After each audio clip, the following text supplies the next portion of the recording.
എന്തുകൊണ്ടാണ് നമ്മൾ സാധാരണ ഒരു ലൈഫിൽ നടക്കുന്ന റിസർച്ച് അത് അവിടെ അവസാനിപ്പിക്കരുത്, അക്കാദമിക് മേഖലയിൽ പോകണമെന്ന് പറയാൻ കാരണം എന്തായിരിക്കും? നമ്മളിപ്പോൾ ഒരു സൊല്യൂഷൻ ഇവിടെ കണ്ടെത്തി, അത് ഇവിടെ ഒതുങ്ങുകയാണ്.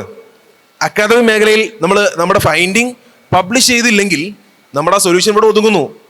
നമ്മളിപ്പോൾ ഇൻ്റർനാഷണൽ കമ്മ്യൂണിറ്റിയോട് സംസാരിക്കണമെങ്കിൽ അല്ലെങ്കിൽ അവരോട് കമ്മ്യൂണിക്കേറ്റ് ചെയ്യണമെങ്കിൽ ഈ ഇഷ്യൂവിന് ഇങ്ങനെ ഒരു സൊല്യൂഷൻ ഉണ്ട് എന്ന് നമുക്ക് പറയണമെങ്കിൽ അതിനൊരു പ്ലാറ്റ്ഫോം വേണം. അതാണ് അക്കാദമിക് റിസർച്ച് നികത്തുന്നത്.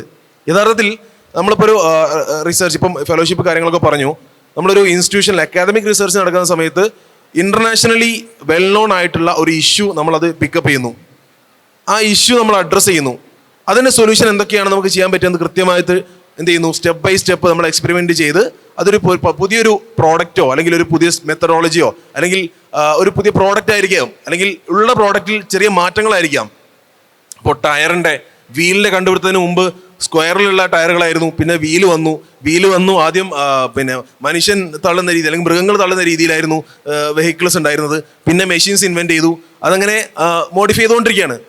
ഓട്ടോമൊബൈൽ ഇൻഡസ്ട്രി ഇങ്ങനെ മോഡിഫൈ ചെയ്ത് അങ്ങനെ ഓരോ ഡേ ബൈ ഡേ ഡെവലപ്പ് ചെയ്തുകൊണ്ടിരിക്കുകയാണ്. ഇത് വെറുതെ ഡെവലപ്പ് ആവുമല്ല, ഓരോ നീഡിന് പുറകിലും അവർ കൃത്യമായിട്ട് ഇഷ്യൂസ് കണ്ടെത്തുന്നു, ആ ഇഷ്യൂസ് സോൾവ് ചെയ്യുന്നു എന്നുള്ള ഒരു പ്രോസസ്സാണ് ഇൻഡസ്ട്രിയിലും അക്കാഡമിക്സിലും ഒക്കെ ഈ റിസർച്ച് എന്നുള്ളത് കൃത്യമായിട്ട്. അപ്പോൾ നമ്മൾ ഓരോരുത്തരും ഗവേഷകരാവുക എന്നുള്ളതാണ് നമ്മൾ ലക്ഷ്യത്തിലേ ഉള്ളൂ. ഇഷ്യൂസ് ഐഡൻറ്റിഫൈ ചെയ്യുക, അതിന് സൊല്യൂഷൻ നമ്മൾ കണ്ടെത്തുക എന്നുള്ളതാണ് ഒരു റിസർച്ചിൻ്റെ കൃത്യമായ ഒരു ലക്ഷ്യമെന്ന് പറയുന്നത്.